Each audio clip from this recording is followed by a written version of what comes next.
Hello friends. इसके आगे वाले लेक्चर में हमने कुछ एक्सरसाइज की थी इक्वेशन ऑफ लाइन के रिलेटेड। यानी आपको अलग अलग कंडीशन दी गई थी एंड उस केस में हमारा लाइन का इक्वेशन क्या बनता है वो हमें फाइंड करना था। अब ये वाला जो लेक्चर है वो जनरल इक्वेशन ऑफ लाइन के ऊपर है। आपने लोअर स्टैंडर्ड में देखा होगा कि अगर linear equation in x and y यानी फर्स्ट डिग्री का इक्वेशन है in variable x and y, तो उसका ग्राफ हमेशा स्ट्रेट लाइन ही आपको मिलता था। General equation of line any equation of the form a x plus b y plus c is equal to 0। यहाँ पर आप क्लियरली देख सकते हो कि x की डिग्री कितनी है 1 एंड y की भी डिग्री 1 है। यानी वेरिएबल x एंड y में ये लिनियर इक्वेशन है where a and b are not 0 simultaneously. यानी एक साथ 0 नहीं हो सकते हैं, उसको हम कहेंगे जनरल लिनियर इक्वेशन या फिर जनरल इक्वेशन ऑफ लाइन। यानी आपको जब भी जनरल इक्वेशन की बात करें तब आपको ये वाला फॉर्म का यूज करना है।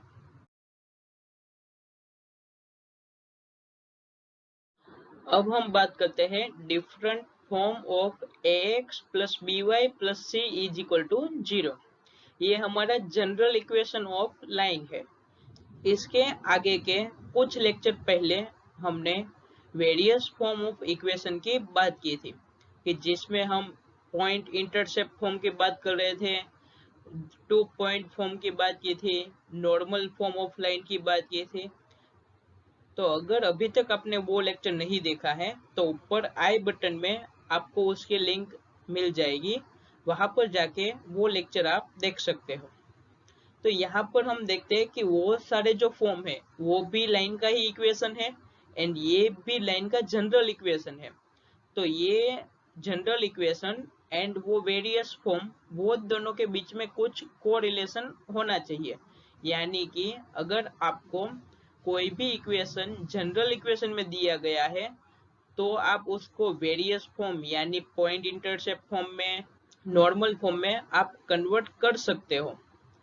एंड अगर आपको point intercept form, normal form ऐसा कोई फॉर्म में दिया गया है लाइन का इक्वेशन, तो भी आप उसको जनरल इक्वेशन के फॉर्म में कन्वर्ट कर सकते हो। तो इसके लिए हम वो दोनों के बीच का रिलेशन देखते हैं। तो सबसे पहले बात करते हैं स्लोप इंटरसेप्ट फॉर्म। तो हमारा स्लोप इंटरसेप्ट फॉर्म कैसे दिखता था, y is equal to m x plus सी।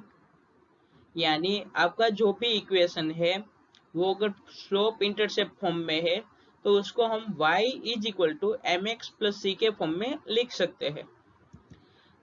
तो यहाँ पर जो हमारा जनरल इक्वेशन है उसको हम ये फॉर्म में लिखने की ट्राई करेंगे। तो उसके लिए आपको क्या करना पड़ेगा, y का कोफिशिएंट 1 है यहाँ पर एंड यहाँ पर y का कोफिशिएंट कितना है b जितना। तो आपको यहाँ पर y का कोफिशिएंट 1 लाना हो तो आपको क्या करना पड़ेगा, b से डिवाइड करना पड़ेगा।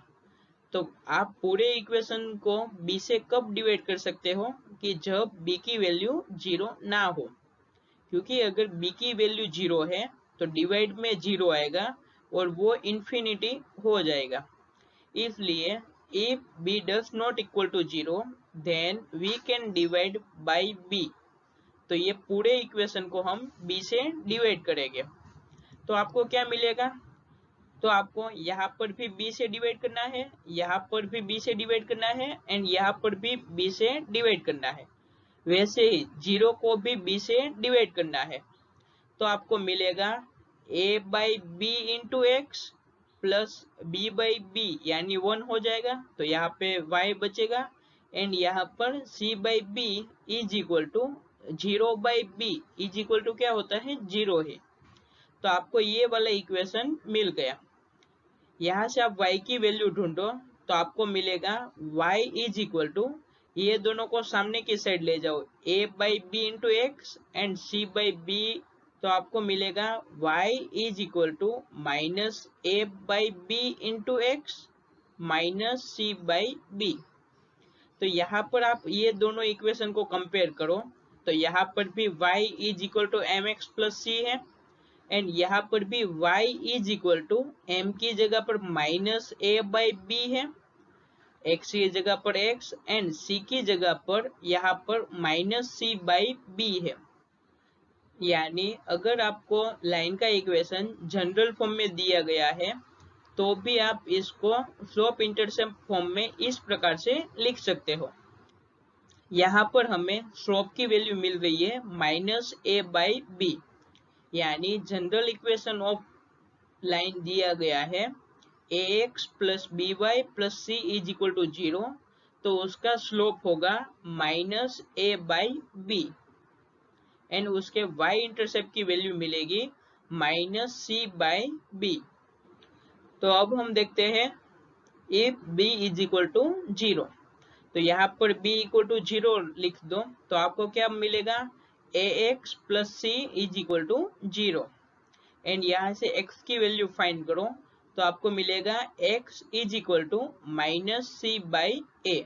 अब हम देखते हैं कि अगर आपको लाइन का इक्वेशन जनरल फॉर्म में दिया गया है तो आप उसको इंटरसेप्ट फॉर्म में कैसे कन्वर्ट कर सकते हो, एंड हमारा इंटरसेप्ट फॉर्म है वो इस प्रकार से दिखता है, यानी x by a plus y by b is equal to 1।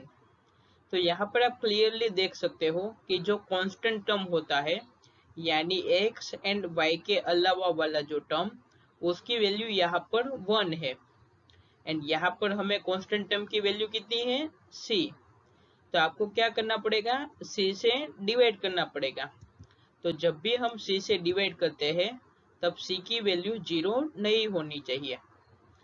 तो if c does not equal to 0 then we can divide by c, तो आपको क्या मिलेगा a by c into x plus b by c into y plus 1 is equal to 0, and इसके ऊपर से आप ये फॉर्म में आसानी से लिख सकते हो x divide by minus c by a plus y divide by minus c by b is equal to 1।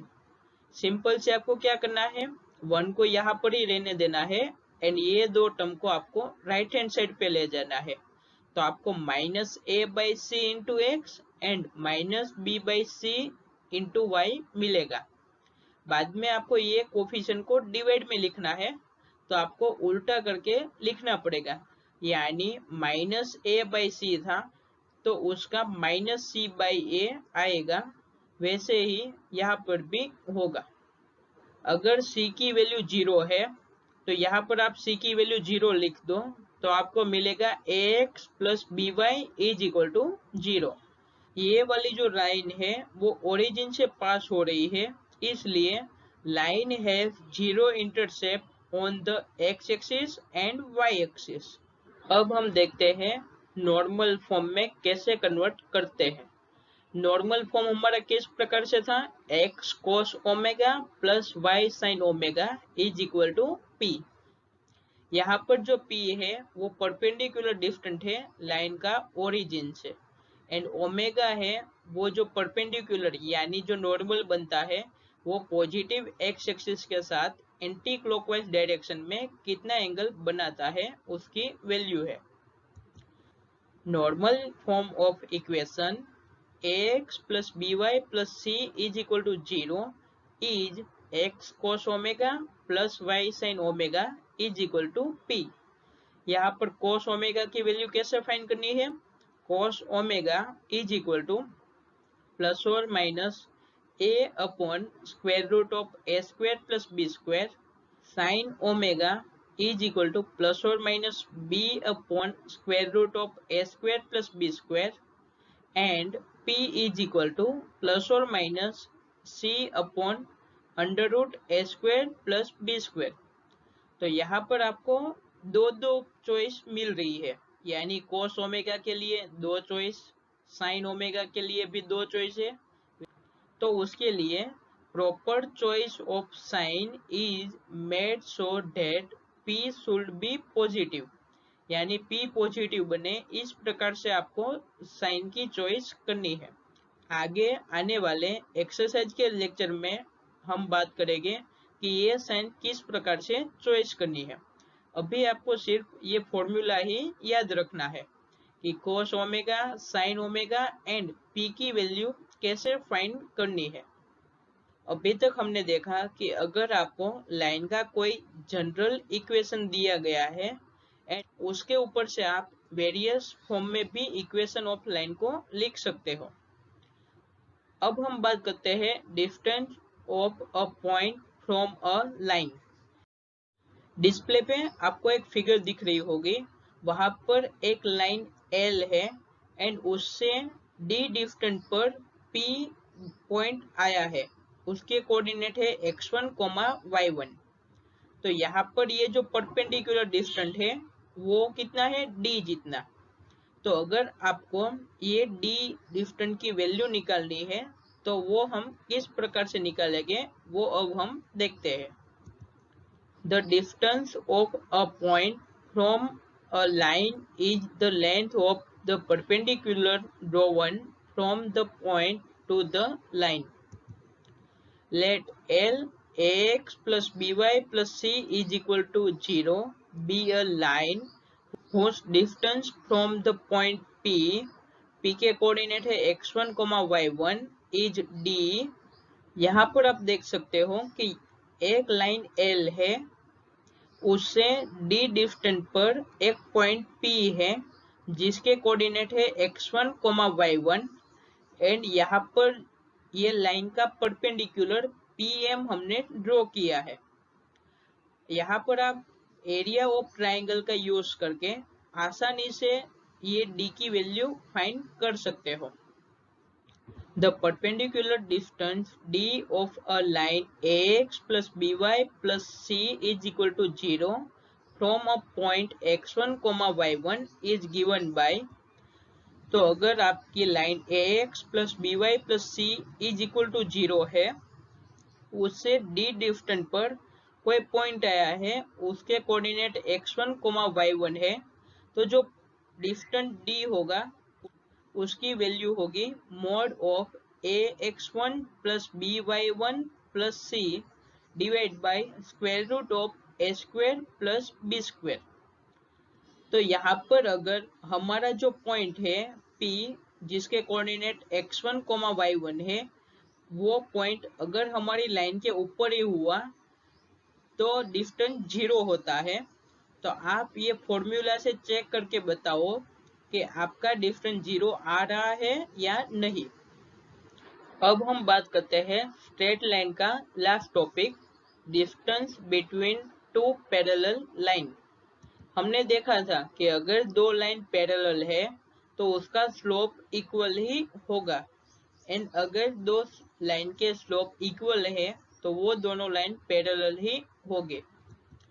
तो अगर दो पैरेलल लाइन है उसके इक्वेशन है y is equal to mx plus c1 and y is equal to mx plus c2 and वो दोनों के बीच का डिस्टेंस d है, तो वो डिस्टेंस d निकालेंगे हम ये फॉर्मूला की मदद से एंड वो फॉर्मूला है d is equal to mod of c1 minus c2 divide by square root of 1 plus m square.